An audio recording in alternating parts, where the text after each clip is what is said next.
উলিয়াব নেকি? Best fighter, best team হ'ব নে বেষ্ট ফাইটাৰ হ'ব?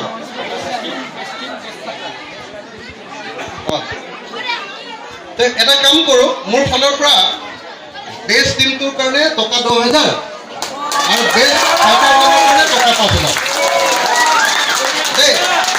যিটো বেষ্ট টিম হ'ব সেইটো মোৰ পিনৰ পৰা, এইটো মোৰ পাৰ্চনেল। বেষ্ট টিমটোৰ কাৰণে টকা 10,000 দিম দেই, আৰু বেষ্ট যিজন ফাইটাৰ হ'ব তেওঁৰ কাৰণে টকা 5,000 দিম, হ'বনে? তো এই দুটাকে মই ঘোষণা কৰিলোঁ আৰু আশা কৰিম এইকাৰণে দিছোঁ যে ইয়াৰ পৰা খেলি গৈ লাহেকৈ যাতে ষ্টেট লেভেল আৰু তাৰপাছত নেশ্যনেল লেভেললৈ যাব পাৰে, আৰু যাতে সঁচাকৈ আমাৰ শিৱসাগৰৰ নাম উজ্বলাব পাৰে।